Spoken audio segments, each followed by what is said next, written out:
Welcome to Sravani's media. తిరుమలలో భక్తుల రద్దీ కొనసాగుతోంది. వరుస సెలవులతో తిరుమలకు భక్తులు పోటెత్తారు. తిరుమల గిరులు గోవింద నామస్మరణతో మారుమోగుతున్నాయి. టోకెన్ లేని భక్తులకు సర్వదర్శనానికి 18 నుంచి 20 గంటల సమయం పడుతోంది. శ్రావణ మాసంతో పాటు వరుస సెలవుల వేళ భక్తులు పెద్ద సంఖ్యలో తిరుమలకు తరలివస్తున్నారు. ఈ నెలలో తిరుమలలో 2 సార్లు గరుడ వాహన సేవ నిర్వహించనున్నారు. అదేవిధంగా 2 సార్లు జరిగే బ్రహ్మోత్సవాల వేళ టీటీడీ కీలక నిర్ణయాలు తీసుకుంది. సమస్యల పరిష్కారానికి మరో యాప్ అందుబాటులోకి తీసుకొస్తోంది.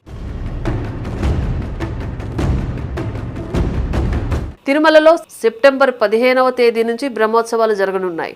ఇందుకోసం టీటీడీ ఏర్పాట్లు ముమ్మరం చేసింది. భక్తులకు వసతి, దర్శనంతో పాటు సౌకర్యాల కల్పనపైన అధికారులు కసరత్తు చేస్తున్నారు.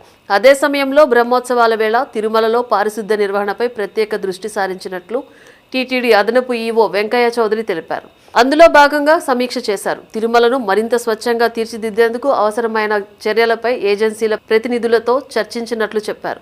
తిరుమల పవిత్రతకు, స్వచ్ఛతకు మారుపేరుగా నిలిచేలా మరింత మెరుగైన పారిశుద్ధ్య కార్యకలాపాలు చేపట్టాలని సూచించినట్లు తెలిపారు. ఇందుకోసం అవసరమైన మెటీరియల్స్, ఆధునిక యంత్రాల వినియోగంపై కూడా చర్చించినట్లు వివరించారు.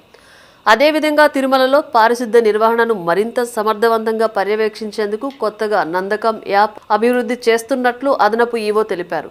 ఈ యాప్ ద్వారా పారిశుద్ధ్యానికి సంబంధించిన ఫిర్యాదులను రియల్ టైంలో నమోదు చేసి వాటి పరిష్కారాన్ని కూడా పర్యవేక్షించేలా కంప్లైంట్ మేనేజ్మెంట్ సిస్టమ్ను రూపొందిస్తున్నట్లు చెప్పారు. తిరుమలలో ఎక్కడైనా పారిశుద్ధ్య సమస్య తలెత్తితే వెంటనే యాప్ ద్వారా గుర్తించి సంబంధిత సిబ్బందికి సమాచారం అందించి సమస్యను తక్షణమే పరిష్కరించే విధంగా ఈ వ్యవస్థను రూపొందిస్తున్నట్లు తెలిపారు. వచ్చే నెలలో ఈ యాప్ను అందుబాటులోకి తీసుకొచ్చే అవకాశం ఉందన్నారు.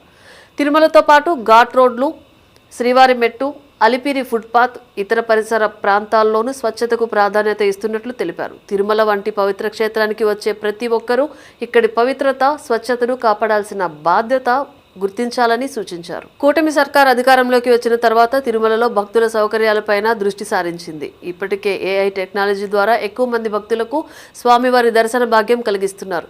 తిరుమలకు వచ్చే భక్తులు ఎలాంటి అసౌకర్యానికి లోను కాకుండా అన్ని ఏర్పాట్లు చేస్తున్నారు. ఇప్పటికే ప్లాస్టిక్ రహిత తిరుమల దిశగా టీటీడీ అడుగులు వేస్తోంది. క్యూలైన్ భక్తులకు అన్నప్రసాద వితరణ కోసం ఇప్పటికే కన్వేయర్ బెల్ట్ విధానాన్ని ప్రయోగాత్మకంగా అమలు చేస్తోంది. తాజాగా పారిశుద్ధ్యంలో తిరుమలను నెంబర్ 1గా చేసేందుకే నందకం యాప్ తీసుకువస్తున్నట్లు తెలుస్తోంది.